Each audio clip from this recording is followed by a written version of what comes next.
been able to help through courses, programs, masterminds, live events.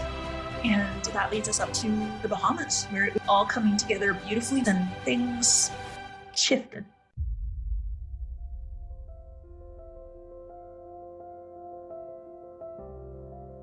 It was horrifying. I'm somebody who's always like thinking about the future and the bright side and the fourth dimension, and there was none of that. But I have come out of this now just absolutely knowing without a shadow of a doubt, even more than I knew before, what I'm here to do.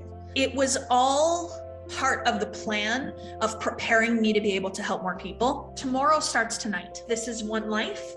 We're only here for a short time. I only have infinite number of opportunities. I only have an infinite number of moments to experience the wonder that is this life.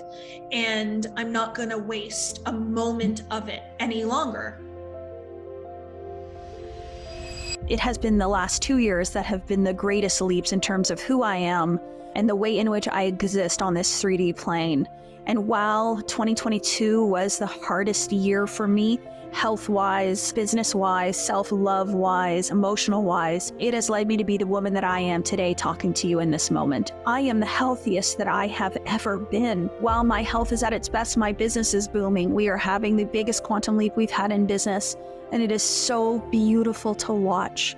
And in 4.5 years, we are now sitting at over 25 million in revenue, heading towards 30 million. And I am so grateful for every person that has chosen me to lead them, to guide them, to hold space for them in their ascension. I always lead from the front, and I hope that everyone sees that me deciding to become my best, doing the hard work, getting uncomfortable, helps you to become your best, make a difference in this world. Step in and choose to be daring and to be bold and to serve and to help people. We have served people in over 55 countries in the past 4.5 years. We have had over 72,000 different people sign up for my live events. We have had over 2,100 people take courses and programs through Diamond Academy and to be changed and to be elevated. And we have created multiple millionaires and multi-millionaires. And this is just the beginning. Diamond Academy doesn't turn 4 until July 1st. And so we're coming up to a 4-year anniversary. Imagine what you can do in 1 year, 2 years, 4 years, and the impact you can make on this world. So I sit here today telling you my story in hopes that you see yourself in it, that I am simply a reflection of everything you are capable of, everything you can do, and the type of life that you can live for yourself, but you have to ask for it, and you have to go for it, and you have to see yourself worthy of it, and that you can soar as high as you want into this beautiful world that we live in. With much love and with much gratitude, Kathleen. Good morning, everybody. How are we feeling? This is the redo of that video. And when we played it for the first time at Manifest Toronto, I was like waiting backstage and like didn't let myself really I couldn't see it, so I couldn't really watch it. So I just watched it there, and it's quite emotional.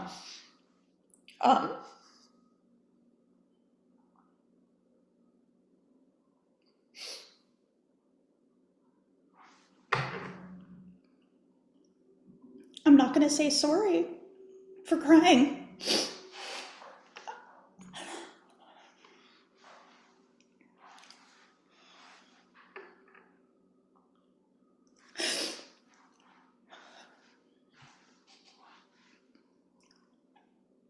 I just want every single one of you to feel what it feels like to watch a video of yourself like that.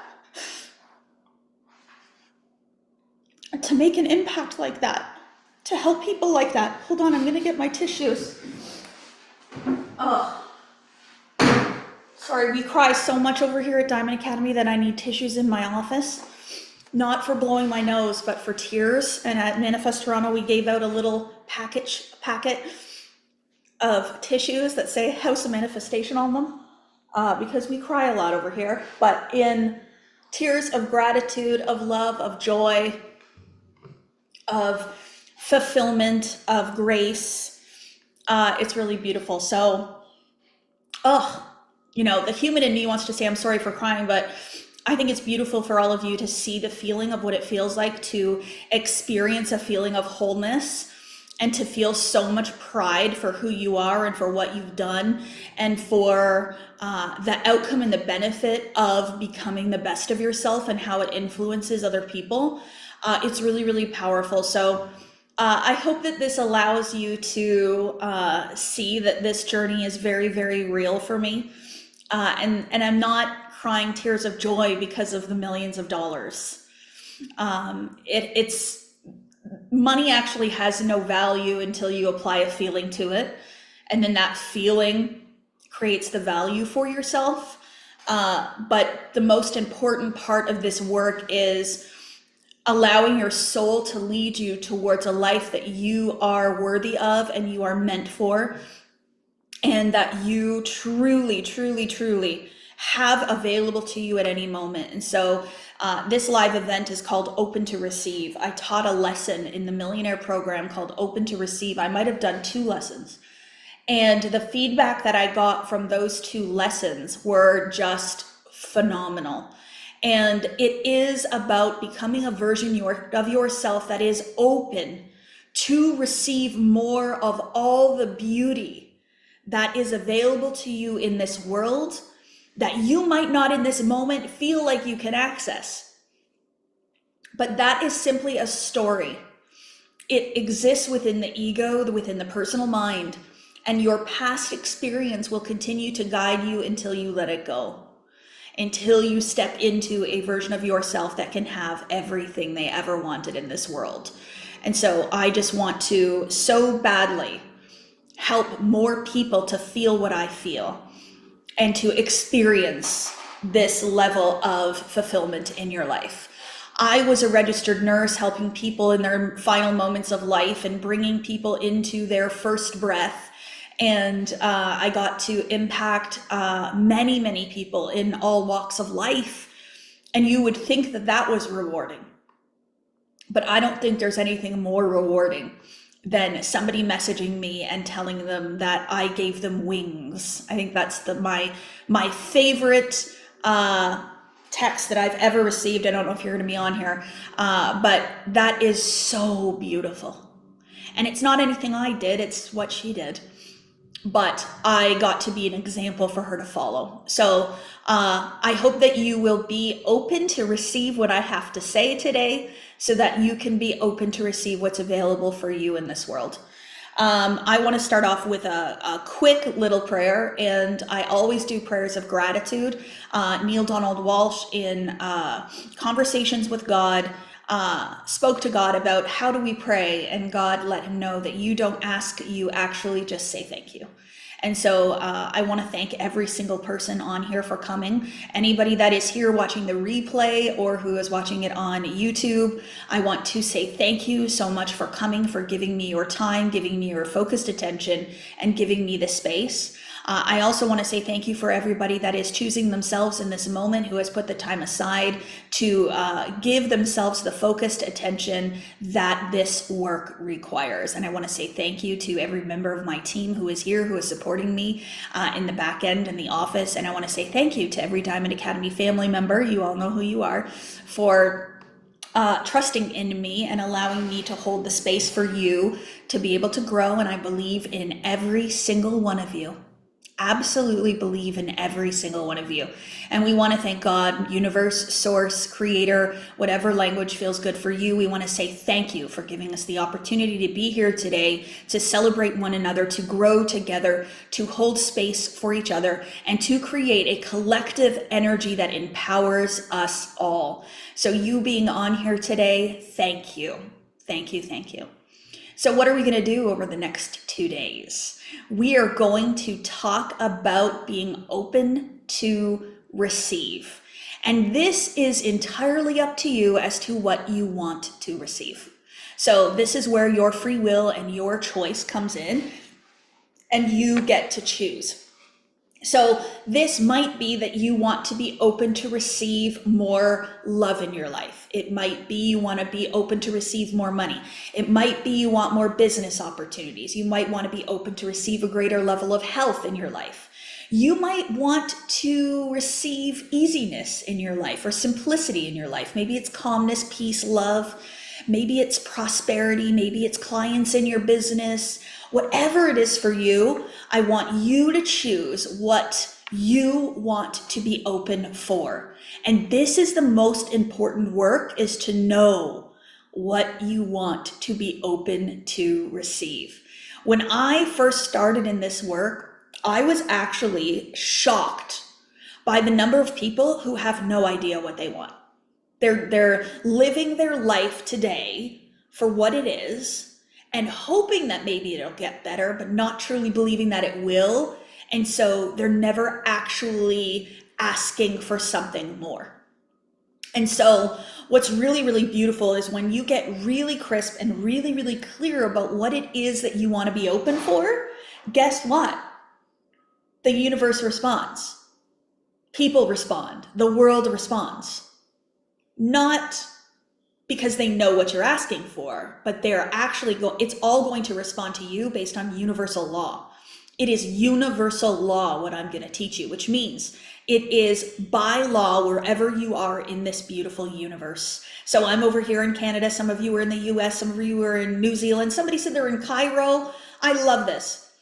This work is applicable to any of you anywhere in the world you are right now. It does not matter. It does not matter what your race is, what your gender is, what the color of your skin is, what your sexuality is. It does not matter what intelligence level you have, where you grew up, how much money you have. None of it matters. Everything that I'm going to say to you right now is applicable to every single person on here, every single human and soul that is here on this call today. So if you are joining me for the first time, this is the first time you've been on a live event, can you please let me know in the chat that this is your first time? And if you're streaming on YouTube, you can participate and engage in this in the YouTube comments at the same time. And if you're watching the replay, you can engage in comments on the replay, or you can write it down on a piece of paper to feel like you're here and part of it. Being live, being here is very, very powerful, but you can replicate the exact same feeling through the replay by doing exactly what I say and engaging like I say to. It'll make you feel like you were here in the moment. So don't feel like you're missing out on anything. We just pivot and we move along. Lots of first time, beautiful. I'm so grateful to have you here.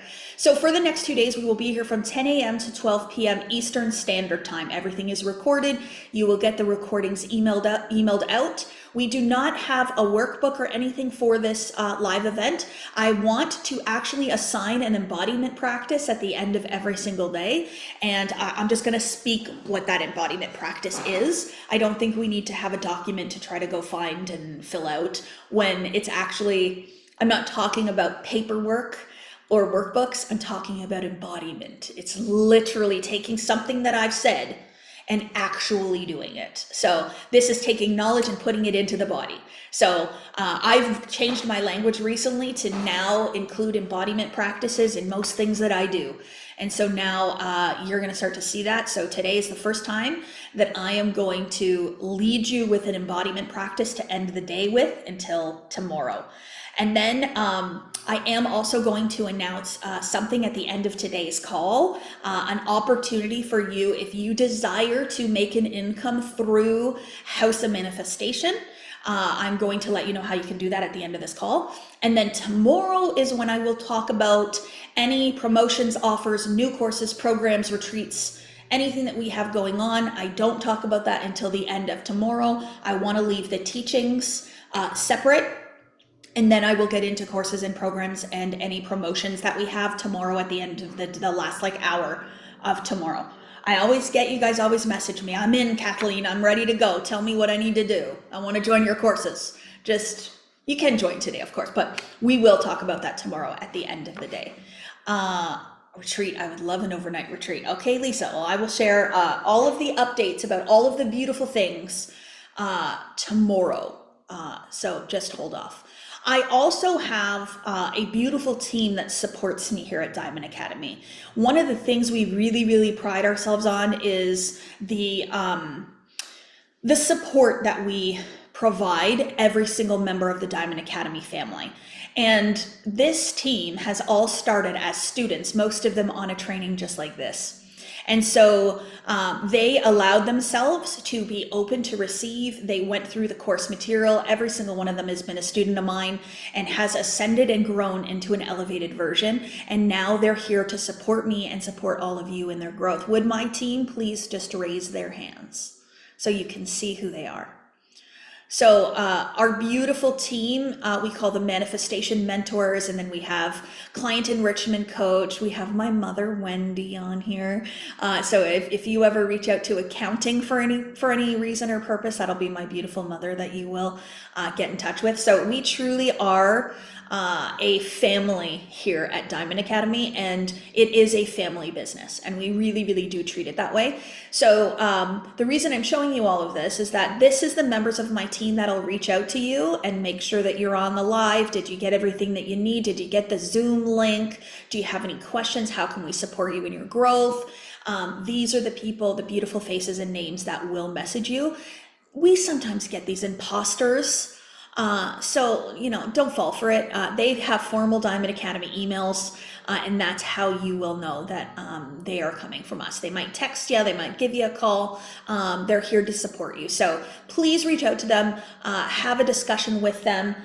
They're here to support you. Their calendars get really, really full, so don't wait to book in with them. Please book in with them ASAP. Because now we're gonna see some calendar bookings come in like crazy. Can somebody from the team please just drop the link to if you haven't heard from anybody on the team yet, we might have gone into your junk mail. Please fill out this form that we're gonna put in the chat. It's called Success Support, I think is the website, the webpage, and you can just fill it out, and then we have your name and number and they'll reach out to you. So this is if you have questions, if you have something you want to work through, if you're interested in a course or a program, anything like that, they're more than happy to support and assist. So thank you, team. I'm so grateful for you guys. One of our little rituals that we do is we always meet beforehand as a team and we do a little bit of a dance party. We play really inspired, beautiful music, and we kind of elevate ourselves so that we can show up and support and elevate all of you, which is really, really beautiful. So it's a beautiful place to be and to show up on. Yes, Lee is the newest member of our team, I believe. Well, no, we have Leslie as well. But Lee came as a millionaire student not long ago and has just really taken everything that we've taught and just embodied it. And she kind of reminds me of like Shannon Beardsmore, like Shannon Beardsmore took her a long time to finally get in here. But then as soon as she was in here, she's like, I'm home, man. Like my soul just knows that this is the truth and this is how it is. So Lee reminds me a lot of Shannon's conviction in that knowing. No, I'm not hiring right now. That's the next question that I get. But I will talk to you about an affiliate opportunity that we have coming up if you want to get more involved. So anyway, we'll talk about that at the end of today.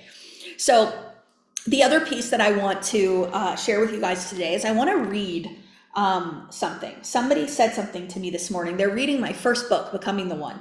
Things always come to me in certain moments for certain reasons. And I always trust them and know them to be true. So this morning somebody said, Kathleen, I'm reading your book, Becoming the One. And the foreword brought me to tears, what Bob said. And I think there's really powerful information in that foreword. And so I'm like, I got to find this book.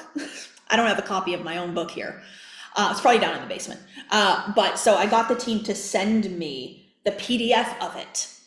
We actually have a downloadable PDF, actually. Maybe we can post that in the Manifested with Kathleen Cameron Facebook group for you to read. But I just want to read what Bob wrote in the foreword. So for those of you that don't know, my journey began for manifestation and law of attraction through Bob Proctor. He was in the movie The Secret. He is one of the greatest teachers of human potential of all time. He taught this material for 60 years. And I got the most beautiful opportunity to spend the last 2 years of his life with him. And that was not by accident. It was not a coincidence. It was by design, I truly believe.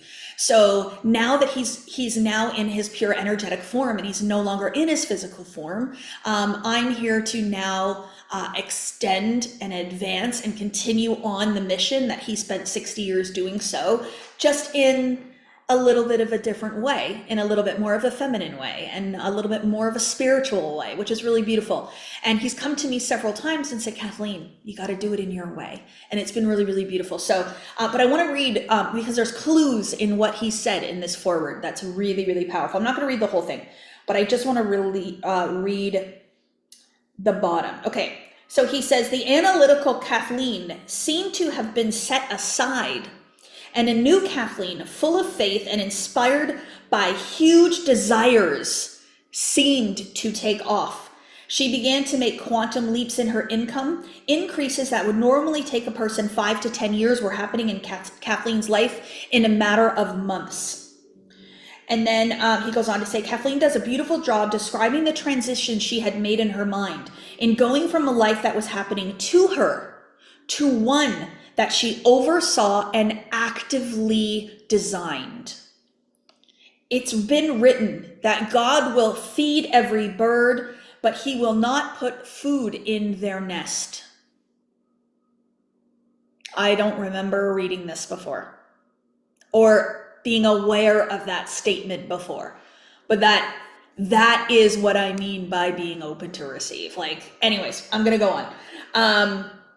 Kathleen has a firm grasp of this beautiful truth. Her writing is clear and concise, and she questions her innermost beliefs about herself, beliefs that she created and that were created by those who loved her. She explains how she put her ego aside and brought a halt to listening to other people's opinions of her. She delves into how she altered her own self-value and created a new belief about herself that continually serves her in her highest good. Kathleen is an extraordinary individual and about as well balanced as anyone I've ever known. I have watched Kathleen make the difficult look easy while creating a beautiful life for herself, her family, and her daughters. Kathleen shares her lessons in this book.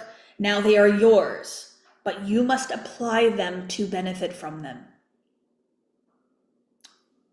Bob Proctor. You must apply them to benefit from them.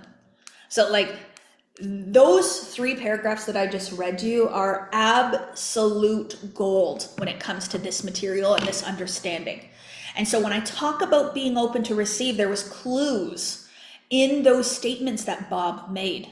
So for one thing, God will feed every bird, but he will not place the food in the nest. Who's placing the food in the nest? Your parents? Until they can't do that anymore and you do it on your own, and then it's you. So the responsibility of that to go out and to get the food and to nourish yourself is the work, right? Let me just make sure my proper mic is on. Hold on. Someone feels like sounds like I'm in a tunnel. So let's see if I can go. That should be better. See how technology works? You just got to smack it a couple times and it becomes clear. All I did was I unplugged it, put it back in, that didn't do anything, and then I smack it and it works. Anyway, it's working now. Okay, sounds much better. Thank you for letting us know.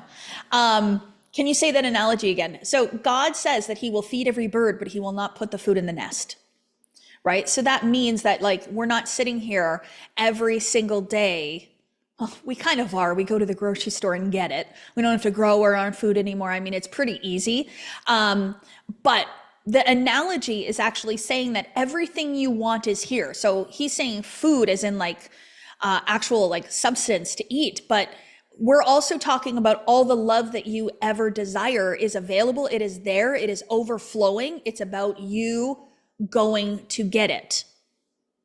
All the abundance and prosperity is all here. Would we argue that there's a limit to money in this world? No, it's like being printed every single day. There's people that have so much, they don't even know what to do with it. Billions and billions and billions and billions of dollars.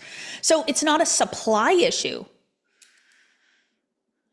it's a demand issue, which means we're not asking for it. We're not demanding it. We're not going out and getting it, right? So that's a way of being open to receive. It's the same thing with health. You have to actually desire to be healthy and then seek out healthy practices and behaviors in order for you to access your highest state of health that's available to you, that God has granted us all. I didn't get that until I got that. But you have to be aware that anything that you desire is there, but are you open to receive it? And so today I'm going to talk to you about asking for what you desire first, and then how do you become a match and alignment to that thing that you're asking for. But that forward is really cool. He's talking about everything you want is available. I had to put my ego aside. Do you know what it feels like to put your ego aside? Stop making it about you. So I was so driven by the possibilities of what I could do in this world, how I could help more people, how I could serve, that I made it less about me. Yes, I wanted for an elevated human experience. I wanted to have a nicer car and a nicer house and to be able to take my daughters to Hawaii. I wanted those things, but I did not need those things to be worthy, to be validated, to go, oh, look, now I'm as successful as this person. It was actually fueled by desire, by excitement, and by faith. He mentions faith a few times in there. So faith is a state of being, and you can choose to have faith at any moment of time, even in your most darkest moments. You can choose to have faith. And those are the moments that it's true faith. Because when everything outside of you is going really, really well and it looks good, you're really, really healthy, everybody loves you, your business is booming, you're really successful, it's kind of easy to have faith. The outside world is kind of saying, yeah, you're good. But when the outside world doesn't say that, when the bank account is at zero, when your best friend leaves your life and doesn't want to be with you anymore, you separated in your marriage, perhaps you're having a health crisis. Those are the moments where you must tap into that true faith to say, you know what? I'm going to believe that I'm going to be okay. I'm going to believe that everything's working out. I'm going to believe that I'm supported. I'm going to believe that I'm growing right now and an even grander experience of life is on its way to me. That's faith. In those moments is where we actually pull on true faith. When the outside world isn't telling you and you're like, yeah, no, I'm here and I know it and I'm going to believe anyways. That was one of the things that I had to do when I was in the ICU after my lung surgery. Everything outside of me was like, life sucks right now. You're in the most pain you've ever been in. You can't even get up out of bed. You got 70 tubes in you. This sucks. And I was like, but I have faith that tomorrow I'm going to feel better. And the next day I'm going to feel better. And the next day I'm going to feel better. And then I'm going to walk one day. And then I'm going to be able to run again. And I just ran 10 kilometers on Saturday. Well, I ran 5 and I walked the other 5. But my lungs were like, whoo, ooh, baby. But I kept saying my lungs are so in love with me. They're so happy with me right now. Look what I get to do, right? Is anxiety ego? Absolutely. Yes. So how I like to look at the ego is a little bit different from perhaps the overarching view of ego that the world might have. Many people believe that ego is like having a big head. It's like thinking really, really highly of yourself. But ego is anything to do with the personal mind where you have any personal opinion about you or the world, and when you make it about you. So your ego is telling you that you suck. Your ego is telling you that you're unworthy. Your ego is telling you that you don't know enough, or you don't have enough, or you're not pretty enough, or you're not thin enough, or you don't have enough you don't have enough degrees to be able to do this, etc., etc. That's ego. That's all ego. Anytime you take anything personal, you get your feelings hurt, you're anxious, you're worried, you feel really, really sad, you're feeling triggered, you're angry. Ego, ego, ego. All of it. All of it. And it is part of our human experience. And so we can't not experience those things, right? We can't not experience what it's like to be human. That's wild. But what we can do is we can understand from the soul's perspective when the ego is involved and allow the ego to be heard and then to put it aside and to move forward from a place of faith, from a place of spirit, from a place of love, from a place of joy, etc., etc., etc. Wow, I've never heard that before. That's just the way that I understand things about the ego in my head that makes the most sense. And I'll say it like, oh yeah, it's my human's out. So like my human was out big time with me on that race I did on Saturday. I did a 10-kilometer Under Armour in Toronto. My ego was like on fire. I was like, listen, this sucks. I am not enjoying myself. I am miserable. I want to stop. And I kept having to tap into my soul's perspective to say, you can do this, Kathleen. You set yourself a goal. You're doing amazing. I gave myself love from the soul's perspective. But the ego is definitely very, very alive and well during that experience.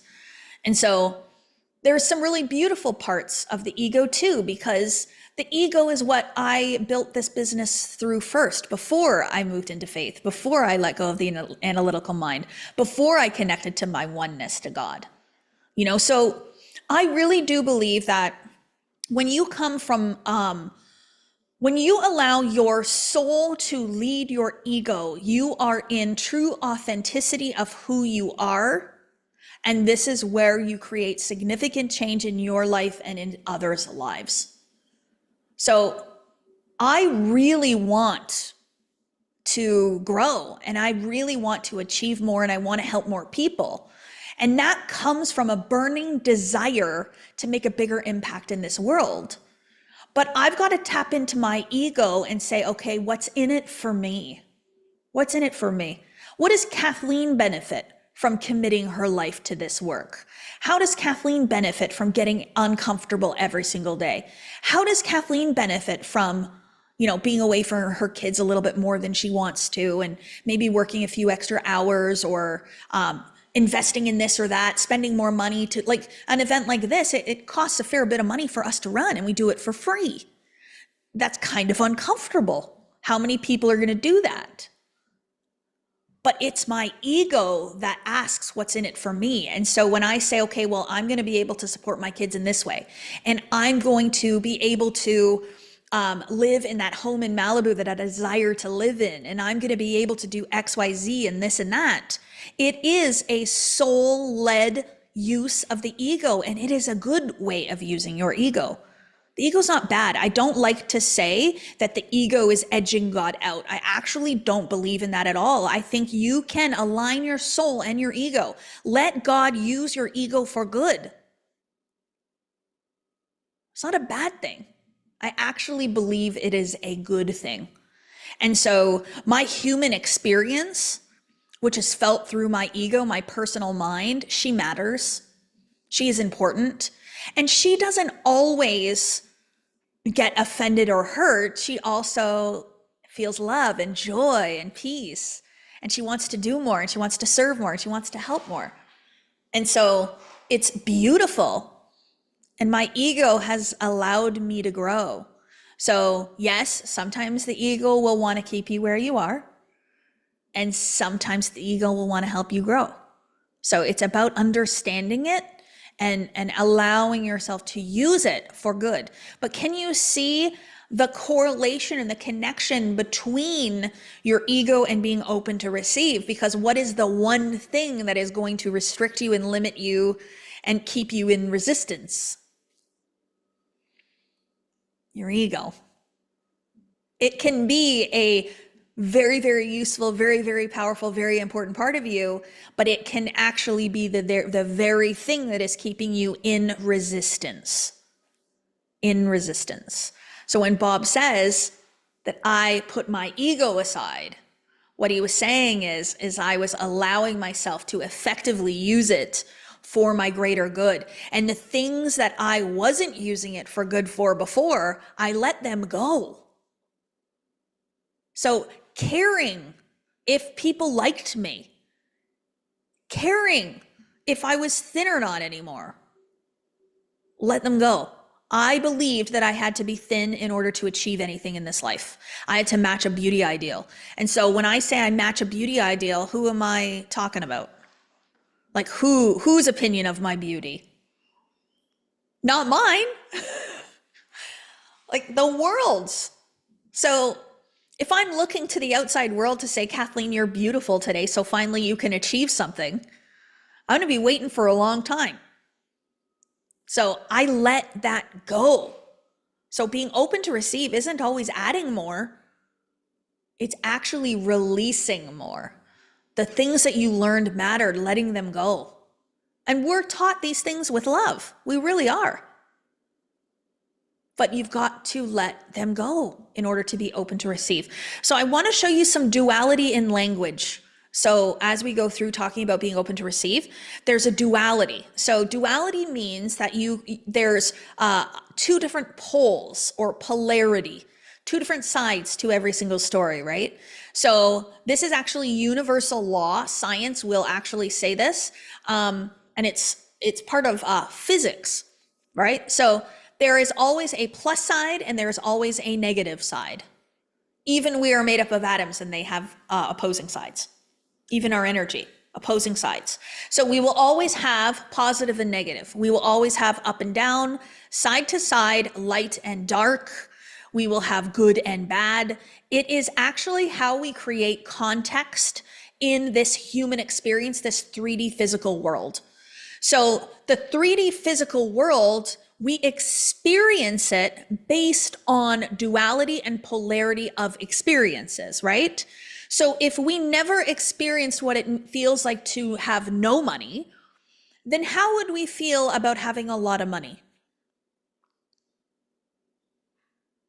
We wouldn't really care. That would just be our reality and how it is. It would just be like, yeah, okay. But because we see the opposite, it gives us gratitude. We're grateful for what we now have because we have experienced moments where we don't have it, right? So you can't experience the light without experiencing the dark.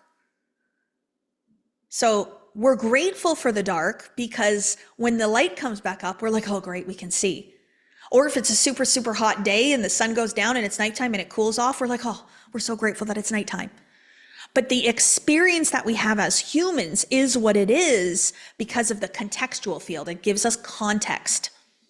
So we will not escape the polarity and the duality of this human experience. So I'm not sitting here trying to tell you, okay, guys, I'm going to teach you how to make your world absolutely utopia and get rid of anything negative from your life ever again and make it super, super easy. That wouldn't be honest. It wouldn't be authentic, and it wouldn't be true to universal law. Universal law also says that there's a law of rhythm. There's a rhythm to life. There's a rhythm to the beating of our heart. There's a rhythm to the breath that we take. There's a rhythm in the seasons. There's a rhythm in the sun and the setting of the sun. Like there is a rhythm everywhere, even rhythms in our economy, in money. There's going to be rhythms when it comes to money in your life. There's a rhythm to your mood. There's a rhythm to the female cycle. The moon is a rhythm. So to believe that you are just going to forever be in one state and never experience another state in your whole human experience, it's not according to law. Now, I can teach you how to experience them not so you're not thrown for a ride. It's not a roller coaster. You're not like all bruised up and injured during the love rhythm of life. But To say that it'll never be there isn't realistic. We are always going to have losses in our life. There's always going to be people to grieve. We are getting older, so there's always going to be things that are going to change about our physical bodies that we can move. But it's the ability to be in a flow state, to flow through life, that will make your human experience a lot more fulfilling, a lot more whole. So what are all the universal laws? There's so many universal laws. I have a program called By Law that I teach 13 laws. I think it started as 11 and then I added them because there's so many good ones. But maybe I'll do a couple podcast episodes or something about universal law sometime too. But I just am telling you these things because they are truths that you can't escape. So let's stop trying to fight the truth of how life is and instead allow life to flow, and then you're no longer resisting it. So when we talk about being open to receive, I want to give you the duality of some of the language in manifestation that I've heard that I think is really beautiful. Then you can see where you're at. So just listen to some of these the polarities, the two sides. So you can either be in alignment or in misalignment. You can either be open to receive or you can be in resistance, or some people say block. I don't like block. I don't like the word block. I will never say that I'm blocked. As soon as I say I'm blocked, I've put a block in front of me. So no, but you can resist an idea. So open to receive or in a state of resistance. We can be open. So then what would the opposite be? Closed. That would be the duality, would be closed. You can either go upstream or you can go downstream. You can force or you can allow. Feel the difference. Force, allow. You can touch lightly or you can grip it. Hold on to it tightly. Touch lightly, grip it. There's also a lightness and a heaviness. Can you feel what some of these words feel like? They'll show you where we're headed here with this conversation. So ego versus spirit, even, we put them on two polarities. But you can be in more than one of these sides at one time. You can hold the duality of two things at once. And so I want to make sure that we understand that, because many people believe that they can only be in one place and they can't be in another place. And so because you're not able to see that you can hold them both at one time, you're actually not serving yourself. You're in a resistive state. So for example, grieving is one of the things that many people ask me, can I manifest while I'm grieving? So what does grieving feel like? It feels like sadness, deep, profound sadness, loss. It feels, yes, heavy, Tiffany, absolutely, right? But you can be grieving a loss, but you can still be a happy person. You can grieve a loss and maintain a feeling of empowerment about who you are. You can be grieving and still be kind and hold space for others. You can still be grieving and be a leader that others follow, right? So it's the ability to hold multiple states within yourself and to not allow certain states become the place with which you're manifesting from. So if you're in a state of grief and then you become the grief and you even say things like, I'm a grieving woman or I'm a sad woman, you're now taking on the identity. And then you'll start to manifest from the identity. So then you're actually in resistance to being open to receive. So what I always say, I am a happy woman who's having a sad moment. Yep. I'm an empowered woman who's feeling a little angry right now. I am a strong leader who's experiencing a moment of self-doubt. Feel the difference in that. One is the overarching identity and way of being, and one is a fleeting emotional moment that you can move through easier. One is sponsoring and one is not. So I want to show you how to recognize what the sponsoring feeling is and remain open to receive while experiencing negative emotions. Mood does not manifest. So I think that was a message that really didn't get across in The Secret. I think in The Secret, they wanted it to be really easy to understand, but it leads you to believe that if you think positive thoughts, that you'll live a positive life. And okay, you will attract and manifest more positivity in your life. But just because you're positive doesn't mean you'll be a multimillionaire. Just because you're positive doesn't mean your business is going to 10x. It's not mood. It's a whole identity and feeling and belief of who you are that manifests. And so to be open to receive isn't just about being positive or being happy or being high vibe. Will it benefit you to be a happier person in life? Oh, yes. No doubt about it. Like, you will live a happier life if you choose to be happier. No doubt about it.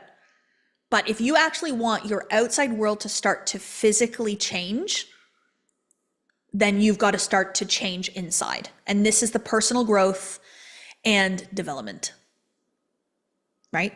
Yeah. It's about being the sorcerer of source. Yes. So in Wayne Dyer's Power of Intention, he quotes an author who talked about what the word sorcerer means. Sorcerer means to be living of the source, right? So if you're living of the source, you're open to receive. If you're living of the human, you're in the hustle and grind, you're in the work, you're in the push, the force, you're in the grind, you're in the physical action of doing something. So can you achieve success by doing alone? Yes. Do you have to be connected to source energy in order to create massive success? No, you don't have to be aware of your connection to source energy to create massive success. Notice how I said that. You don't have to be aware of it. You are connected all the time. You are directing it by your thoughts, your feelings, your actions. You are actually setting intention on how you want source energy to go for you. But some people are aware of that and some people aren't. When you become aware of it, that's where you start to achieve way more by doing way less. That's when life becomes calmer. It feels effortless. Not zero effort, but effortless. Less effort. This is truly the effortless way. When you allow yourself to connect with your highest and greatest power, which is source energy, and allow it to move to and through you by being open to receive. So I want to talk about a couple of these dualities first. But before I'm going to talk about what it means to be aligned and misaligned. There's a lot of questions around this often, and I have my own perspective of what it means to be aligned versus misaligned. But the first thing is we want to be open to receive. We have to ask what? What do I want to be open to receive more of? So when you decide what this human experience can be for yourself and you say, this is what I would love, this is where you start to open your vessel to be open to receive. So most people are completely closed off because they're not even asking for anything else outside of what they're experiencing. So what would be a beautiful example of someone that is not asking for more, that is simply directing source energy towards their exact same reality? Probably somebody that you know quite well. Somebody that complains about their life, somebody that is in displeasure for their life, somebody that is venting and gossiping, talking about all the things that are going wrong all around them all the time. They are thinking from circumstance. Right? So what that means is that they're so focused upon the 3D visible observed world around themselves and reacting to it that they are no longer in a creative state. A creative state means to create something that currently isn't there. Creation, right? So if you're thinking from circumstance and talking from circumstance and taking action from circumstance, then you are directing source energy for the same human experience that you're having right now in this moment. So I called it Groundhog Day. You guys have heard me say this so much. I felt like I was living in Groundhog Day, because every day was the same thing over and over and over again. Nothing really new or exciting. No change in how much money I was making. Did the same routine, drove an hour to work, sat in an office all day, did meetings, came home, drive an hour, make dinner, bath, bed, watch a TV show, go to sleep. That was kind of the traditional kind of life that many of us are taught that's what life is. And that's how it should be, and you should just keep doing that. And if you're happy with that and you love that and you're in a beautiful state of fulfillment and wholeness and you're happy and that's what you want, then amazing. You've got it. But I don't think you'd be on here, because you're on this call because you want to be open to receive more. Doesn't mean you're displeased with your life, but you want to receive more. So now we start thinking about, what would the more be? What could more be for me? What would I love more of? I would love more travel in my life. I would love to be able to spend a little bit more money at the grocery store and not worry about the cost of the prices of everything. I would love a relationship in my life where love is even stronger and more passionate than it is right now. I would love to look in the mirror and think to myself, damn girl, you're beautiful. I never, ever, ever thought that until 37 years old. Never. But it's quite freeing to look in the mirror and go, wow, you look good today. As a natural thought, not even one you have to force, but a natural thought. So it's really, really important that we are asking for something, and we ask by our thoughts, feelings, and our actions. I want to look and say, damn, you're hot and sexy. Go do it right now, Jessica. Come on. The more you do it, the more natural it'll feel, the more comfortable it'll feel. And then next thing you know, you'll look in the mirror and be like, oh man, look at me. But it's all from within you, right? So in order for you to experience more, you must be more now, right? So the example that I gave you about, like, I would love to look in the mirror one day and be like, oh my gosh, Kathleen, you're so beautiful, and actually mean it. Well, am I going to sit at home and wait for the entire world outside of me to tell me I'm beautiful before I go in front of that mirror and say, you're beautiful? No. If I want to achieve through my business and become an entrepreneur, can I stay working as a nurse in healthcare? No. I quit that job and started my own business. So this is what Bob was talking about in the foreword. God will feed you, but will not put the food in the nest. So your choices are the free will that God gave you to act, to be, and to do.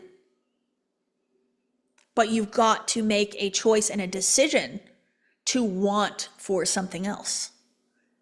I am a student nurse. Oh, beautiful, Pauline. Beautiful. You are about to embark in a beautiful, rewarding journey where you are going to expand and grow into an elevated version. And maybe you'll be a nurse for 10 years, 20 years, 30 years, or maybe you'll get in there and you'll grow and you'll elevate and you'll own a hospital, run a home healthcare service, helping thousands of people in your community. Whatever you want is there for you. I'm preparing for medical school in August. Whew, fantastic. Fantastic. Medical school. Love it. Many times we choose the things that we're choosing to do in our lives from an identity that we've held. And so it's not that it's wrong. It's not that it's bad. It's not that it's a mistake. It's from an awareness of where you are today. But will you forever want to remain a nurse or remain a doctor in your life? If you don't grow, you might, but you might not. And it's up to you to decide what you want for your life. I don't want to do anything for anybody else. I want to do for my life and for me. I want to ask the question, Kathleen, what do you want?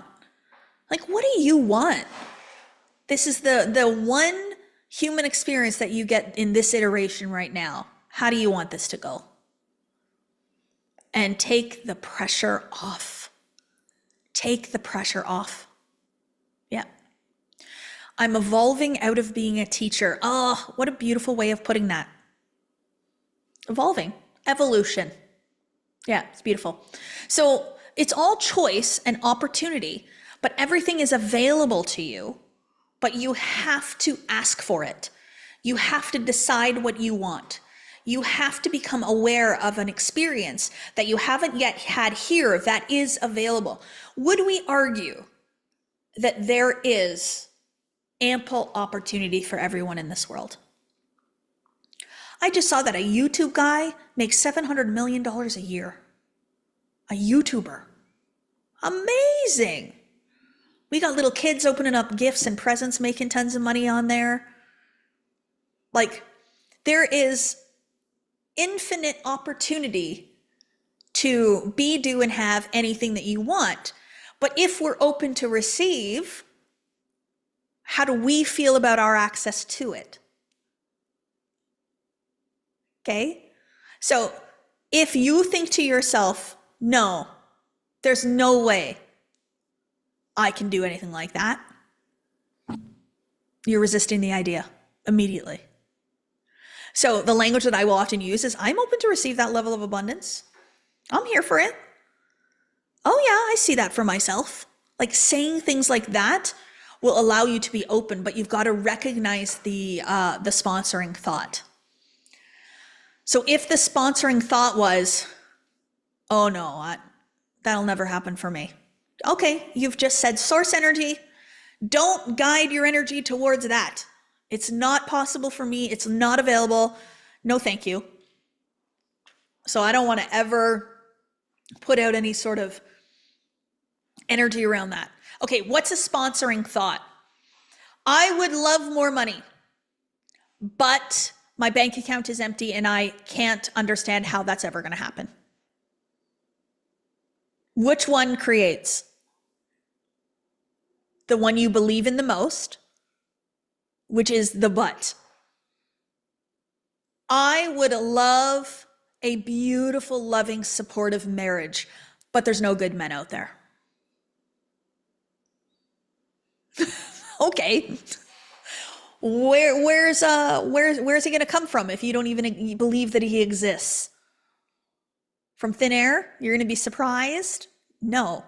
I would love a beautiful, man of my dreams, and I'm drowning in men. They're everywhere. That would be open to receive. But notice the secondary thought. That's the sponsoring thought. So I believe you, Kathleen, but I don't know how to do it for myself. Sponsoring thought. So just notice what that secondary thing is that comes in, because that's likely what you have faith in, right?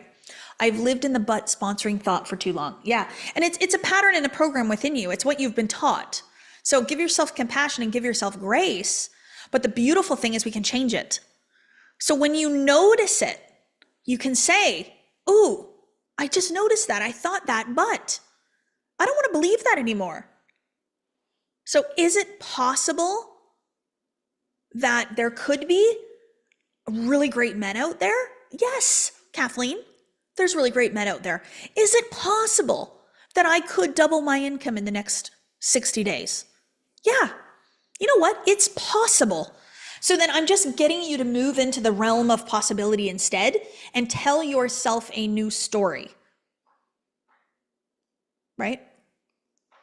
It's very, very important. But we have to start from what is the experience that we want more of? And then how do we become open to receive more of what we ask for by being more of what we want now? You want more love, you must be love now. You want more abundance and prosperity, you must be abundance and prosperity now. You want more peace, you must behave in a peaceful manner right now. You want less conflict, you must stop creating conflict with people. If you want more peace, you must stop fighting. So this is what I mean by alignment and misalignment. So some people say, oh, I'm in alignment. I go, okay, to what? Like, you have to know what you're aligned with. What do you mean you're in alignment? And then when we say we're misaligned, how are we misaligned? To what? What are we no longer aligned to? What have we misaligned from? Otherwise, the word alignment has no meaning. Some people, I think, say alignment because they feel good. Okay, but are you aligned to the version of yourself you desire to be, or are you aligned with a version of yourself that you've been in the past?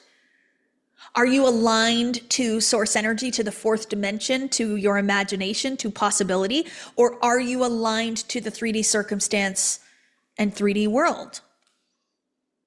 And so this is where you actually can find your balance and find your way around which one am I in alignment with. So to be open to receive what you desire means that you must be aligned with it. To be aligned with it, which means the thoughts that you're having in your mind, they're in alignment with the thoughts that you would be having from the elevated human experience. It means the overall feeling that you're in, the vibration that you hold every day is in alignment with the more that you want to receive. It means your actions must be in alignment with the version of yourself you aspire to be. Fourth dimension is the imagination. So the imagination is a higher intellectual faculty. It's a function that our brain has to allow us to imagine and experience something that isn't physically happening in the 3D observed world, but it is a tool that God gave you. It is a tool of creation. So many people believe, and I believe myself, that the imagination is God. So that is the way in which I speak to source energy. It's the way in which I direct it. It's the way in which I connect into the vessel that is source, universe, God, all the things. So by using my imagination and experiencing what it feels like to be a multi-millionaire, I connected to source energy and set the intention, okay, God, this is where I want the energy to go towards the idea of being a multi-millionaire, which originated in the imagination. Everything originates in the imagination. You can't argue with me on that one. Prove me wrong. I dare ya. Everything. This mic I'm talking into, this cell phone, the pen and paper that I'm writing with, it all originated in somebody's mind. Somebody had a thought. Oh, wow, we could really use something to write with. We could really use paper. We could really use a mic that amplifies somebody's voice really nicely. So everything begins in the imagination. It comes into the physical form. It truly is creation at its finest. But when you're living third dimensionally, you're living according to your 3D experience, you're not living from imagination, which means you're recreating what you're observing, you're keeping it alive, and you're not flowing the creative and source energy towards something new. So this is why I'm saying, are you aligned to the something new, or are you aligned to the old? And whichever way you're aligned to is where you're directing that source energy and directing that imagination and directing the source energy power, right? But every single person is creative. We used to think that creativity was like a personality trait. Oh my gosh. No. It's like saying that some people are more loving than others. I used to think I was not creative. I have no creative part of me. Wow, was I ever wrong? We all have this creative power that is to and through us, part of who we are, part of attraction, part of creation, part of building our dream lives, everything. But it's in our inability to believe that we're creative that we shut it off. And so we're still creating, but it's just creating the same thing, not anything new. So why is it that all of us go to high school, go to college or university, get a job, get married, and have 2 kids? 2 to 3 kids, maybe that's the number we're at right now. because we're all just following this mold. We're all just following what the world tells us, because we're not tapping into our creativity of like, how unique could my life be? How different could it be? Oh, wow, you're telling me I can do and be and have anything that I want? Okay, great. Right? So I truly believe that it is about aligning to your creativity, aligning to your power. But if you're not even asking for something new, how can you possibly be aligned to it? I don't know. I mean, it doesn't really make too much sense to me. So the embodiment practice today, I know, remind me to say it at the end again, but the embodiment practice today is, what is the more that you're asking for? What is the more that you are asking for? And I'm not asking you just for more physical things, right? So you can put physical things, but I want you to think about your human experience. So if I want an elevated human experience, what would elevate that for me? Don't go outside of you, within you. So I would love to feel peace every day. I would love to experience overwhelming love for myself on a daily basis. I would love freedom, freedom to go out and get what I want in the moment that I want to get it, et cetera, et cetera, et cetera. So this is what I want you to tap into. What is the more that I am asking for? And this will give you the clarity of what to align to then. Otherwise, what are we aligned to? Just who we've always been. Yeah. Let's interview Katie. I know I'm like 10 minutes late, but I didn't want to cut off the alignment piece. So Katie is a beautiful member of my team who started as a Diamond Academy student. And Katie's been on my team for some time, but she has had a recent, I don't even know how you call it. I would say she's quantum leaped her human experience through identity, a lot of identity work, consciousness work, and truly getting uncomfortable and examining herself. And so we thought it would be super, super helpful for Katie to come on and share a little bit about what's happened and why does she think that is. So Katie, welcome, beautiful. Thank you. Thank you so much, Kathleen. I don't know if you're aware of this, but this is a manifestation for me. So no, I didn't know that. Oh yeah, Darcy knows it. So 3 years ago, when I joined as a student, I said to Darcy, I am going to be interviewed by Kathleen one day. And I let it go. And 3 years later, here we are. So thank you so much for having me. I'm honored. I am so blessed. I thank everyone who's here listening to my story.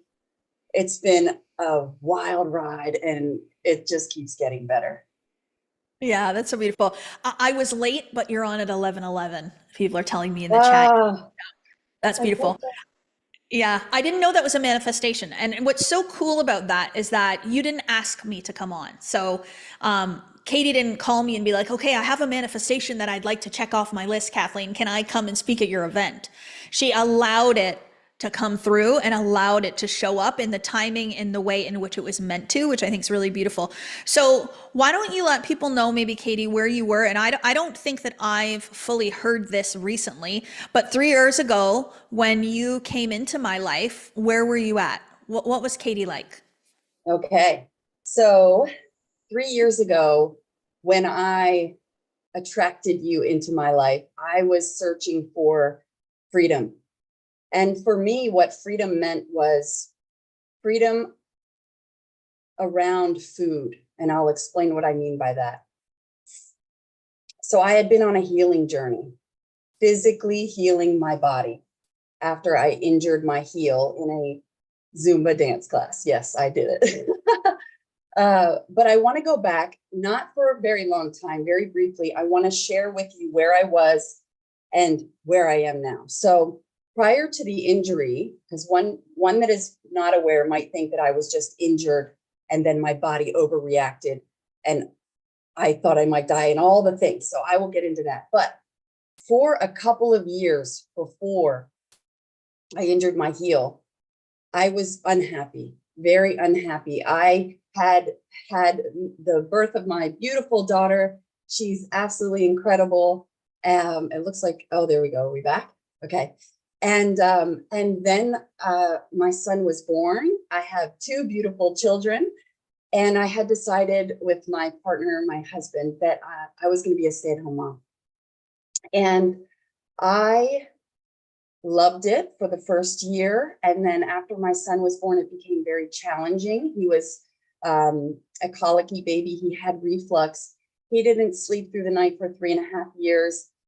My fear factor as a parent kicked in. I lived in a lot of fear.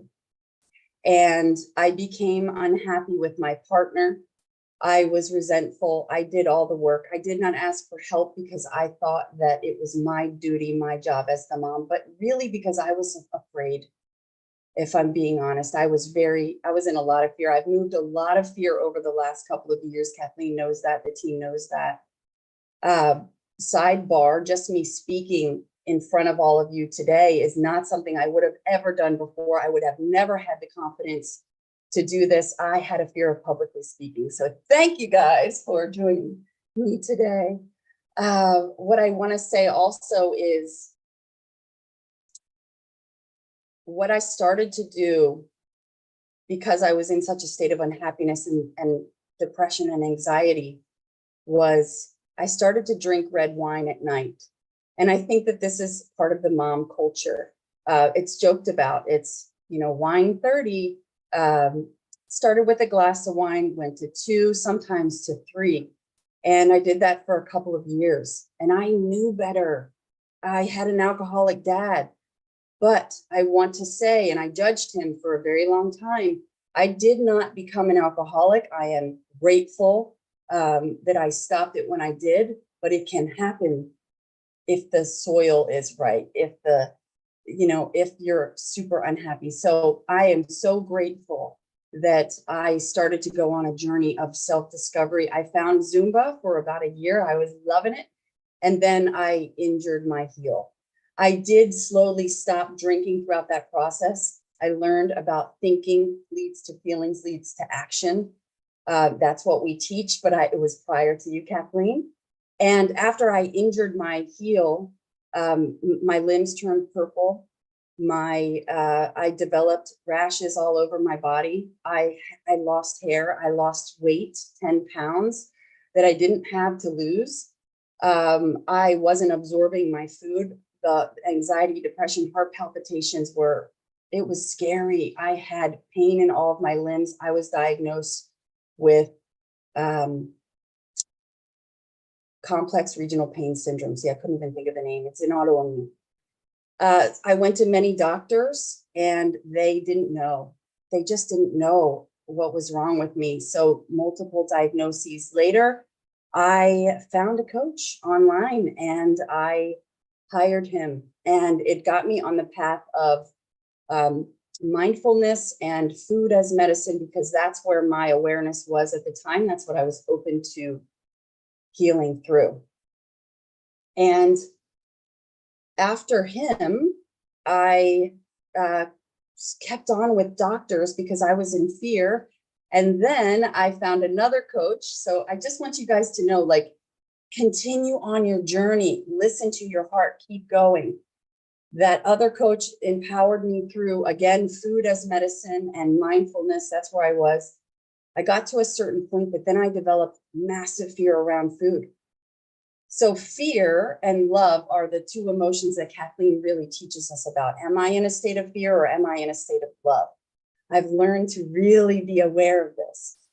And it will morph into different areas of your life. I'm a woman that now lives in faith and love and joy and happiness and vibrancy. But when I attracted Kathleen, I didn't want to be afraid of food anymore. I didn't want to think I have to eat this way or my symptoms will come back. I had, my children were very young at the time, I think 6 and 4 or 7 and 5. And they were afraid then of certain food because I thought I was empowering them, but it was through fear. It is great to eat healthy, whatever that means for you. I want to say that, but It's not the food that heals us, it's the belief in the food. This is what I've learned through Kathleen. I am free. I am so free, you guys, in all areas. I used to be afraid to travel. I used to be afraid of what I was going to eat. Was my son going to die? He has a life-threatening allergy to eggs. I mean, you name it, I was there. So all of this, when I was injured, I was a big storm of fear. And sometimes the scariest thing that happens to you ends up being the greatest blessing in your whole entire life. Because what happened was I found Kathleen. I could hear from Kathleen.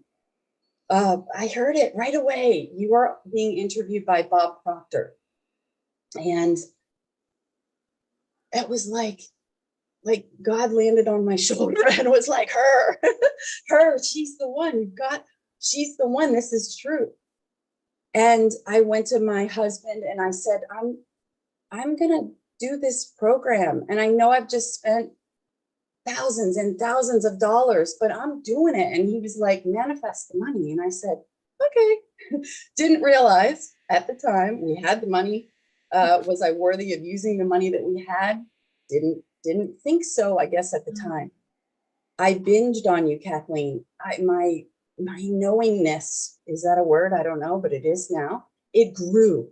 The fire inside of me grew. And I went to him 2 months later and I said, I'm doing this.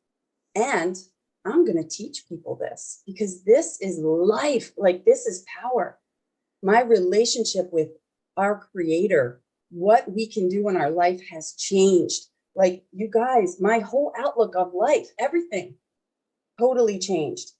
So I did do this. I said, yes, I signed up for your course. It was $10,000. Had I done that before? Nope.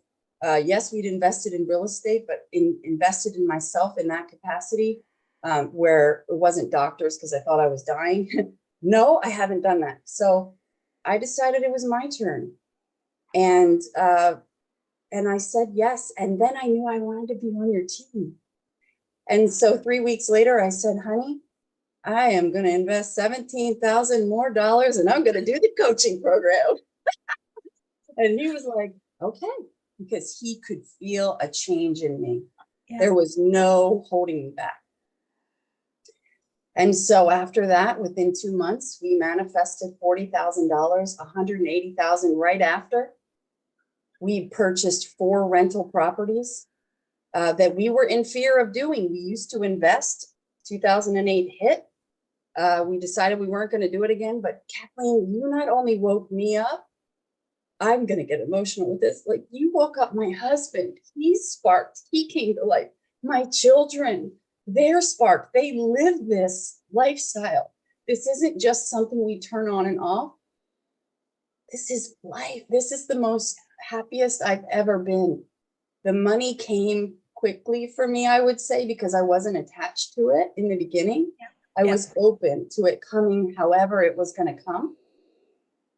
The freedom around food is here. I do choose now how I would love to eat because it feels good, not because I'm afraid. I travel often, and many of those trips are paid for by Diamond Academy because I know that I am meant to be on them, and I win them, you guys. In a state of love and joy and flow and ease. I didn't love myself before. I judged my body for years. I thought I was too skinny. I heard that message. Every time I put on shorts, I was like, are my legs too thin? Should I wear this short dress? I now feel amazing. I love my body. Like, the confidence that I have, Kathleen, I hope that I am getting it across now because you are. I am so grateful. And I think the success that I have had is because I love people. I love what I do. I love Diamond Academy. I love how this has changed every part of my life. So I don't know what I missed, but thank you. Oh, Katie, like, I just want to say too, just from my own observation, like the Katie that came to the first Diamond Academy event in Toronto, is a completely different woman that showed up at this most recent one just here this year, like last month. You know, the woman that you showed up as was, I could sense the fear on you when you got there. And when you walked in Toronto just last month, there was this confidence, this faith, this knowing. She was wearing her Louis Vuitton pants and they looked so good. But there was this completely different energy. And that's why I think Katie's story is so beautiful, because if we look at being open to receive, if you are a complete bunched up bundle of fear and you don't even want to leave your house and you don't want to wear shorts and you're worried about doing this and you're worried about that, you are a vibrational match, or you're in alignment with the version of yourself that is in that state of fear, which is suppressed. And so now Katie is tapping into all of her incredible gifts because she let go of the fear and allowed herself to be seen and to be visible and to express. So now she's aligned with receivership, right? With receivership. So Katie, like, for anybody that's listening, let's say like the past year or two, what has been the work that you've done inside that you feel has contributed? I would say in the past year or two, it's really been allowing myself to fully express, to know that I have been made fun and zesty and smart, and I can show all sides of me and still be successful. I also think I have said yes to things that I would have absolutely said no to before. You always say every act is an act of self-definition. And I hear that all the time. And I think, who am I being right now? I'm very aware of who I am being. What is my energy? Am I in love or am I in fear? And then I am aware of how to shift it, because I embody what you teach. I don't just, I know it in my mind, but I am it in my being. So who I am showing up as right now, we did some alter ego training in Diamond Academy, and this helps me to step into and bring forth the boldness and the confidence and the fierceness and the zest for life that you can feel. So Katarina is my alter ego, who I step into when I really need to bring that to the table. So I would say I have stepped more and more into her, saying yes to, well, let's see. So Anguilla, of course I said yes to that. I won that $12,000 manifestation, and I got to be a part of that incredible group. But old me would have thought like, oh, lucky me. And I'm like, no, you're doing this, Katie. You're open to receive this level of abundance. I just found out this past weekend, I'm a multimillionaire. I didn't even know it, Kathleen. I was so disconnected from money because my husband has been in charge of our money. That's another shift that I've had, is allowing myself to be grateful and thankful, and not to have money take a hold of me. And it's not, I don't have it on a pedestal. It doesn't, but I love who I am regardless. I didn't even know that though. Like, isn't that mind blowing? I was like, oh, I didn't know this, honey. Thank you for sharing. Because we won't allow ourselves to see unless we become a match to what it is that we want to see. Right? So if you're living in fear, you won't observe all the safety that is around you.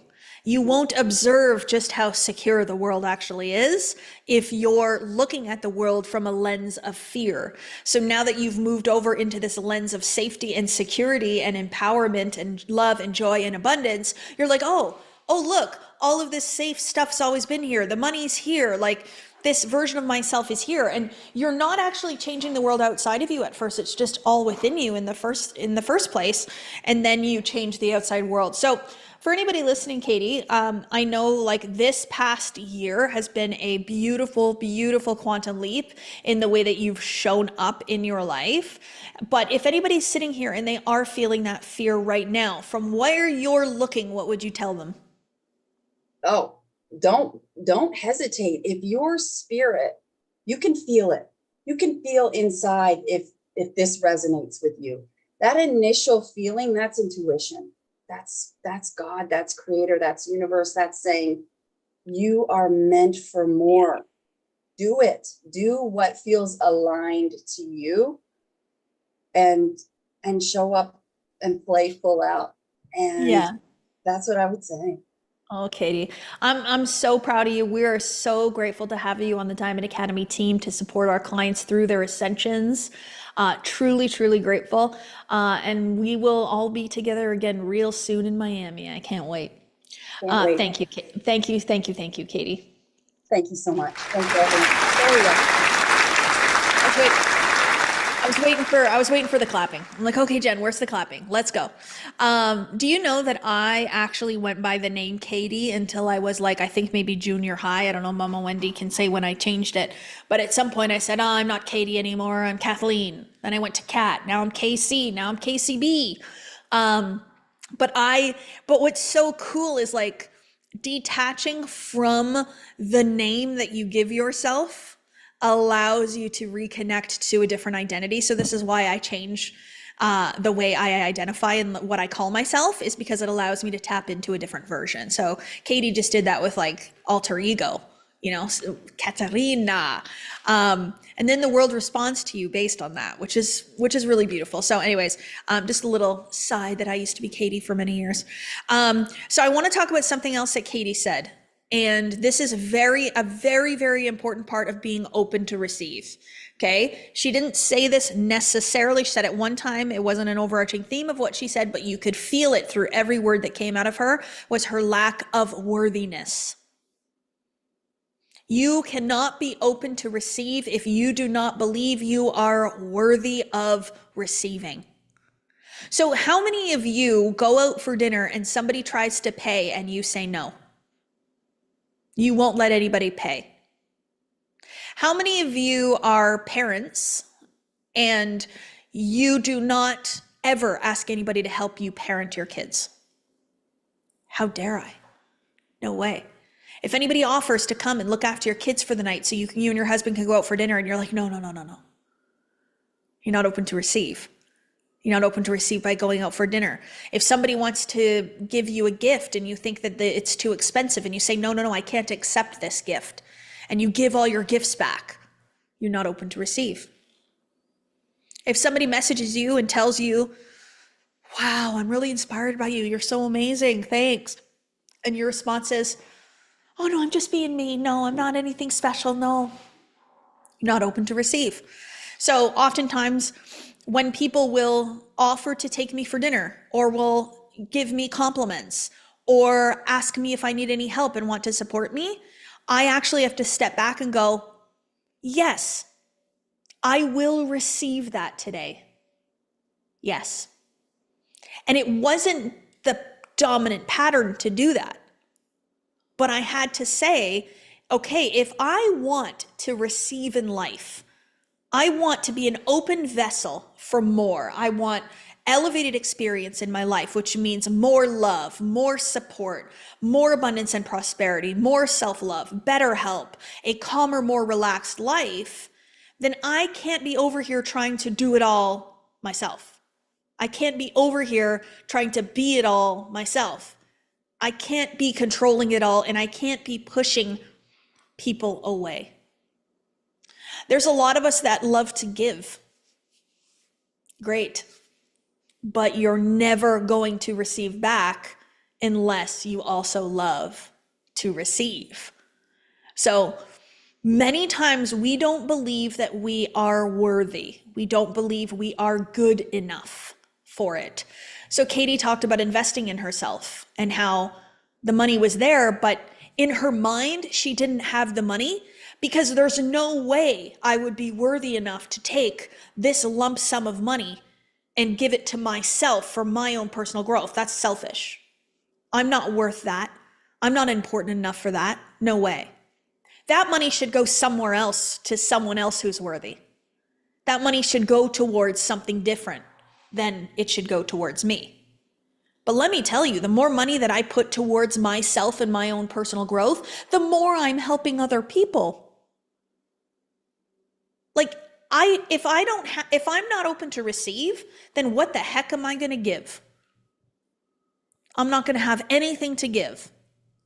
So I want to be an open vessel to receive so that I can give more. And so one of the things with my business and being an open vessel is I wanted to create an economy where through Diamond Academy, I'm actually allowing other people to become open to receive so that they can live a really great life here with me doing this, right? So some of my team members make more money in a month than I made in a year, which means I get to give that much money over to them. I get to circulate it to them from my company through them. But they have to be open to receive it. If I bring somebody onto my team and they don't think they're worthy, they don't think they're good enough, they don't believe in themselves, they're literally saying, no, Kathleen, don't pay me that invoice. They're in resistance. So you're either believing that you're worthy or you're resisting the idea of worthiness. I think about myself, and I think what made me so emotional about the introductory video was the woman that I was 5 years ago would not have ever believed that she was worthy of any of this. Any of this. How many people on here? 700 something people on here? And then there's other people watching on YouTube right now. We had over 5,000 people registered. I would not have believed that anybody would ever give a shit enough about what I had to say for it to even be heard by anybody. But I had to decide to see something different for myself. I had to say, no, like, what if I can be worthy? What if I can help you? What if I can be the catalyst for you to experience more peace, more love, more joy, more abundance? So now I believe so much in my own worthiness that I don't even question it anymore. Like, I'm at a place now where, of course, I'm meant to help millions of people. I'm a vessel of God's work. God is asking me to see my worthiness, and I'm going to oblige. I am going to allow myself to really see what I'm capable of and how I can serve. But you have to believe you're worthy of this level of impact. I was talking to somebody this week, and they have big vision for their life. Like, they want to change the world, and I loved it. And I was like, yeah. And then in the next breath it was, but I don't think that I can do it. I don't think I'm worthy enough of it. Oh, wow. There you go. That's the sponsoring thought. So the true manifestation energy isn't what you want, but what you're willing to believe you're worthy of. And how do we change how worthy we are? By strengthening the relationship that we have with ourselves. So my relationship with Kathleen is the most important relationship that I have in my life. It is the most important relationship that I have. Yes, my daughters mean the world to me, and they are my everything, but I am not with them 24/7. I'm not with them 365 days a year. I'm not going to be next to them every single day. And the way in which I engage with them is not going to influence necessarily the rest of the entire world. But the way I engage with myself is going to impact everything. So the relationship with me is actually creation. So when I go within and I love on myself and I validate myself and I believe in myself, guess what? My relationship with my daughters flourishes. Guess what? Any friendships that I have in my life will flourish. The relationships I have with my team and with students in my programs will flourish because everything stems from you. So the life that we live outside of us, they say, and you'll hear this so many times, is it's a reflection of what you are seeing from within you. So Katie's life was a very scary existence. So when Katie looked at her outside world around her, it said, be very afraid, girl. And so she saw fear everywhere. But when she let that change inside of her, the world was less scary. So it's not that the world is a good or a bad place, or that it is scary or it's secure. It's not that it is anything really at all. It just is.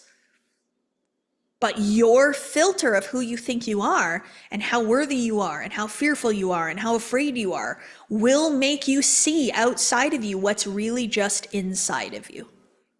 Really just inside of you.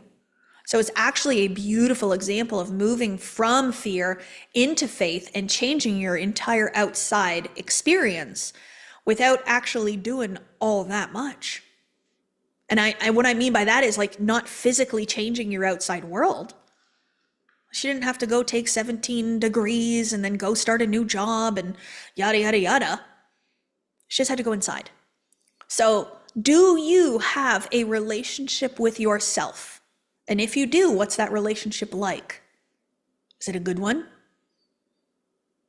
Is it a happy marriage between you and yourself? Mine was not. Mine was not. There is actually a part of the mind, the reticular activating system, that is a part of the mind that will observe what you are focused upon. So the most dominant thoughts that you focus on, the mind will find them. So when I say I want a Range Rover and then I see 1,000 white Range Rovers, your mind's giving you what you're feeding it. I gave my mind Range Rover, and so now the mind finds the Range Rovers. So give the mind fear and the mind will find fear. Give the mind faith and it will find faith. So this is what I mean by being open to receive, because you receive what you're putting out and what you're giving out. Change what you desire, change the entire experience. So this idea of alignment versus misalignment then, right? I was talking about it before. What does it mean to be a vibrational match to something? There's a big component to this in being open to receive. So to be a vibrational match means that energetically you're matching the experience that you desire. If you don't desire anything, I guarantee you're a vibrational match to the life you're living, which is to observe, think from what you observe, and just stay in that cycle. But when you decide I want an elevated experience, you then want to match the elevated experience vibrationally. So a lot of us do imagination and visualization. So that's something that we will often teach you how to do that. And I think some of us believe that in our imagination, we're observing a world, we're seeing it, and so we're going to create that by observing it. But what we're actually talking about is a feeling.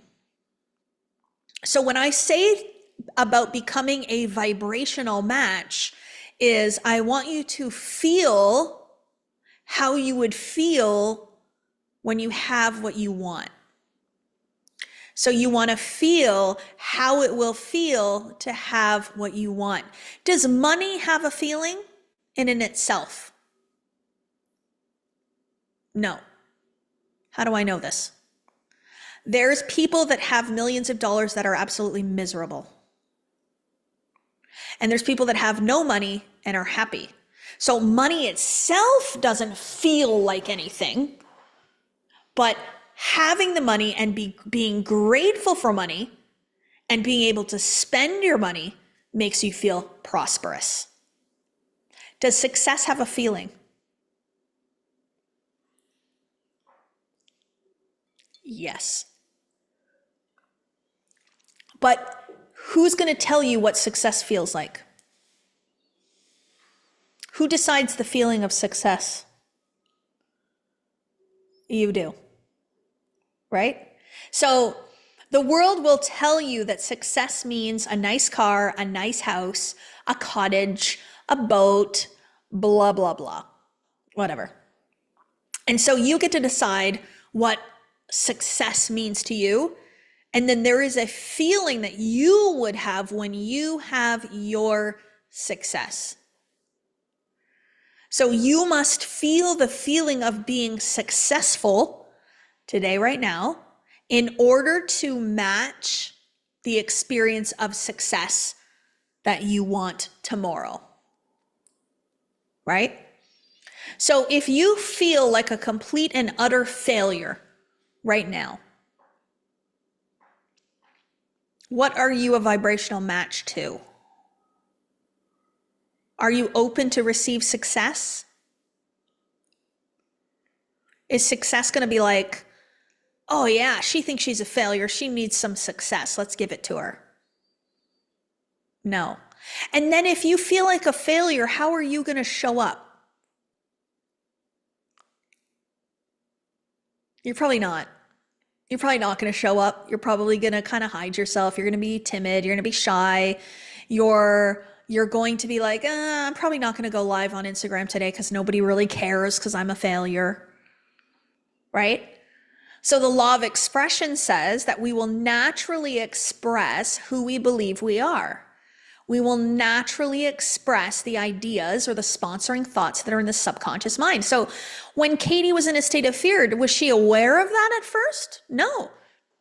She was naturally just expressing life how she thought life was. This is a scary place and I should be afraid. But when she started to think about and see that there is a place where I can free myself from these fears related to food, relating to travel, relating to the clothes that I wear, there's an experience that I would like to have. She had to start facing the fear. She had to start saying, okay, what if I don't have to be afraid right now? She couldn't stay in the vibrational match of fear. And I'll never forget the conversation we had in the hallway the first time I saw her in Toronto. She faced me head on and said, I'm afraid of this right now. This is what I am feeling. This is what my fear is, and I don't want to have it anymore. And we had a beautiful conversation about how she's going to move through it and how she's going to push through it. And she did. But she didn't run home to the hotel room afraid. Can't be a vibrational match to an experience that you desire by not facing it head on. Why is it that many of us want more money and it's not here? We don't have more. Why? Why would that be? If we think about being open to receive, are your thoughts open to receive more money? Is the feeling that you're in today a feeling that screams more, abundance, prosperity, gratitude, pleasure, joy? Are the actions I'm taking every single day in my life and my business a vibrational match to more, to having more? If you are not receiving more money in your life, the answer is no to all of that. You might think you are, but it just means you're unaware of thoughts within you that can change, that can make you an open vessel. And when you become an open vessel, it's not like, oh, that was so hard. I had to hustle and grind. You become an open vessel, and then you're like, wow, I just doubled my income and that was easy. It honestly feels like that. That's what it means to be open to receive. My problem is to take the cap off of the amount I can receive. So it's levels, right? Everything is levels. So I first became open to receive and became a match to $10,000 a month, then to 20, then to 50, then to 100, then to 250, to $1 million a month, to almost 2 million a month, right? So there's levels. So for you to sit here and think that you're thinking from the grandest, greatest level of abundance that ever could be, and you're just waiting for it and it's not coming, it's lacking self-awareness. There's higher levels of abundance for me to tap into. There's higher levels of joy for me to tap into. There's higher levels of love for me to tap into. I am never tapped out, capped off. There's always more for me. I truly do believe that. So every day I'm like, okay, so how can I be open to receive even more today? How can I be more today? If you want the best the world has to offer, you must give the world your best. Are you giving your world, our world, your best? The most powerful energy in the whole entire world, the most magnetic energy, is not love, it's authenticity. Does that mean honesty? Think about it this way. Being your authentic self. So being your authentic self then is, I'm living in fear and I don't want to be anymore, so I'm no longer going to do acts of fear or feed into the fear anymore, and I'm going to authentically be faith because that's where I choose to be. But when you stand up there and you say, hey guys, look at me, everybody, I'm living in an absolute state of faith. I am so grateful for the faith that I live in every day. Meanwhile, you have fear inside of yourself, inauthentic. And God can't be tricked. Vibration cannot be fooled. It's physics.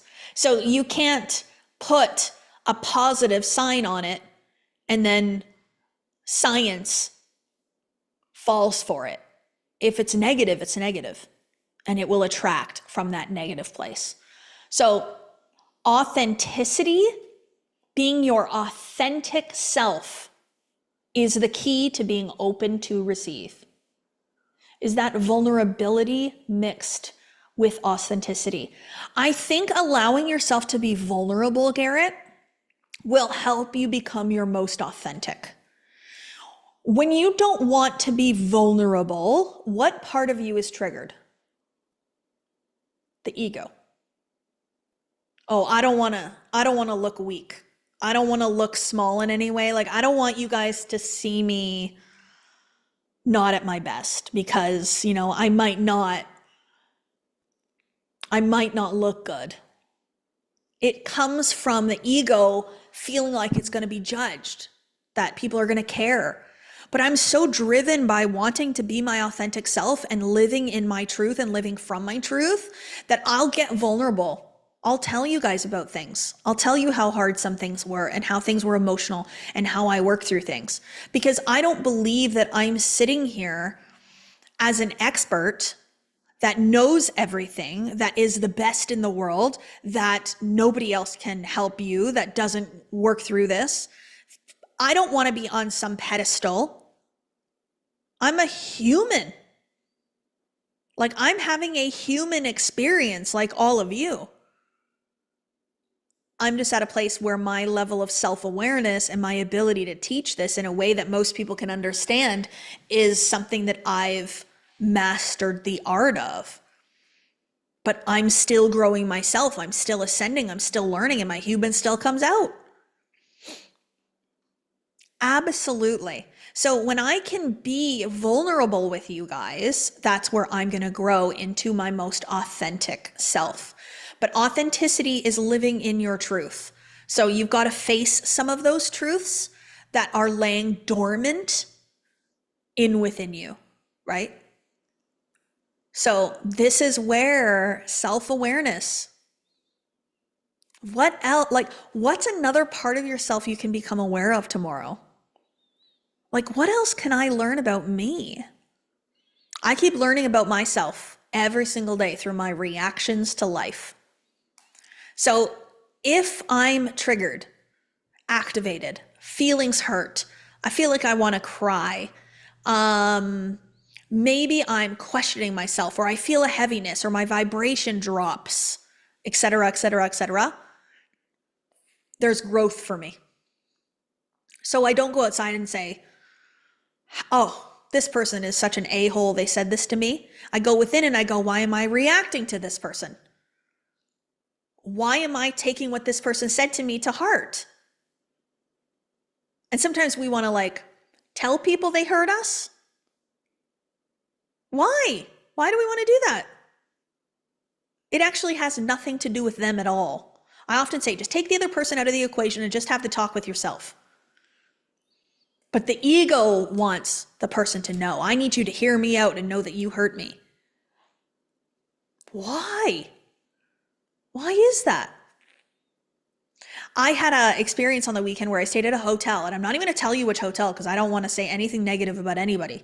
But it was not the best experience. The customer service wasn't very good. The housekeeping wasn't very good. And I went to them and was like, listen, I don't want to complain, but I want you guys to be able to, I said to them, I know that you want a certain level of experience for your guests and you're not giving it. And I would love to give you the feedback so you could give it. And they were like so apologetic and they want to do this and they want me to come back and all of this stuff. And I just said, listen, I'm not mad. I'm not hurt. I'm not offended. I know it's not about me. I'm not reacting. I'm not pissed off. I just know that there's growth in it for you guys. So I want to tell you. And they were just completely shocked that I didn't want anything. I wasn't asking for anything. They were like, this is the nicest complaint we've ever received. I said, well, I wasn't even complaining. Like, I was sending you love so it could be better. But I also wasn't reacting to some of the things that were going wrong at the hotel. I stayed in a state of flow, whatever. I'm not going to get mad about this. I'm just going to go with the flow. So truly, this is what I mean by this work and being in the flow state and being in the receivership state. If I had gone into anger and stress and been pissed off, how would that conversation of them gone? They would have been defensive. Probably wouldn't have gone too well. So I truly want to stay as an elevated, higher version of myself and not do the blame game. And something I will often ask myself too is, have I never made a mistake before? I'm pretty sure I have. So I'm going to give them some grace, right? But imagine if the world was like that. Like if the world was actually like loving on each other more and we weren't getting all pissed off and upset and we were actually like, you know, I want you to do better. So that's why I'm telling you, not because I want anything wrong. But what I witness and what I used to live in a world where you got my meal wrong at my dinner, how dare you? How dare you? Now it's like, oh, they must be busy back there. Oh, I'll just let her know. We'll get what I really want sent back out.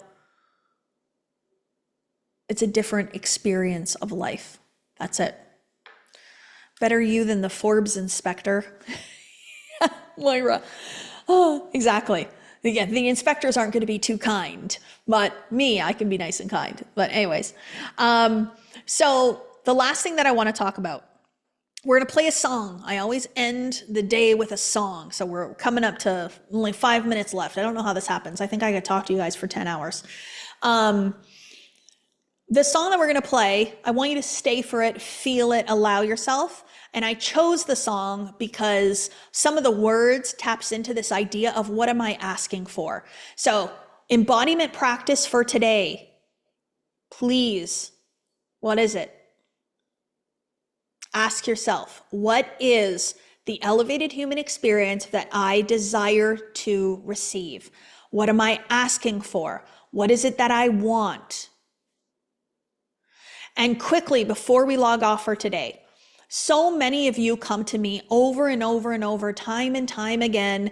Kathleen, I want to be on your team. Kathleen, I want to work for you. Kathleen, do you have a referral program? Kathleen, do you have an affiliate program? And you want to share for the love of this work and because of how much it impacts other people. And we do get a lot of word of mouth referrals. We get a lot of people that share our work and invite their friends and their family in. And we have been so grateful for that. But now I want to make another vessel for people to be able to do that, to be open to receive. So I've created an affiliate program for our House of Manifestation monthly membership. So House of Manifestation is $197 USD per month, or you can pay in full for 1 full year. And you save $365, I think, $364 or something like that. So what we've decided to do is create an affiliate program where you can sign up and you can make 30% income on anyone that you share your love of House of Manifestation with. So that means every single person, it's about $60 a month in income for every person recurring that you bring into House of Manifestation. So if you invite 10 friends in, you can make $600 a month residual income. That's US dollars. You don't have to be a member of House of Manifestation to be an affiliate. No. You will find many people want to be a part of House of Manifestation so much that they'll invite friends so that it pays for their subscription. So you can do that if you want, but you don't actually have to be. So I'll just get the team to drop the link. We will also drop the link for signing up to be an affiliate on my Instagram, on the YouTube, in our Facebook groups, the Manifested with Kathleen Cameron Facebook group. And Shannon Beardsmore is going to run a House of Manifestation affiliate call, I believe closer to the beginning of July. This officially will start July 1st. So you can sign up now, learn all about it. There's going to be a newsletter going out to all the affiliates. And then there will be a group call for you to meet with Shannon so she can talk about the opportunity and how you can start making income. So fill out the form if you want to become an affiliate, and then we will send you an invitation to join the Zoom July 8th at 1 p.m. Great, Casey. Look, Casey's telling me exactly the date and time. July 8th at 1 p.m. So I will leave it at that. We will end our day. Tomorrow, I am going to talk about what it means to be going upstream versus downstream. I'm going to talk about what it means to force something versus allow something, what it means to touch lightly versus gripping it tightly. And then we will talk about what we have open and available in terms of our courses and our programs. Please get on a call with your manifestation mentor if you have not already. Katie's one of them, so if you wanted to chat with her, you absolutely could. All of this is recorded. It will be emailed out, but it's also going to live on YouTube until the end of time. So you can watch this as many times as you desire and as you want. The song that we want to end the day with today is called Good Life, I think. Is that what it's called, Jen Perman? Good Life? Hold on, let me see. Is she gonna text me? Yes, it's called Good Life. And I wanted us to end the day with feeling the feeling of what it means to be living what we think is a good life. Oh, I'm also talking about something for men tomorrow. I'm launching something for men tomorrow. So if you're a man, I want to tell you all about it. So please come on tomorrow. I'm super excited about this. Super, super excited. Okay, anyways, let's listen to the song and I will see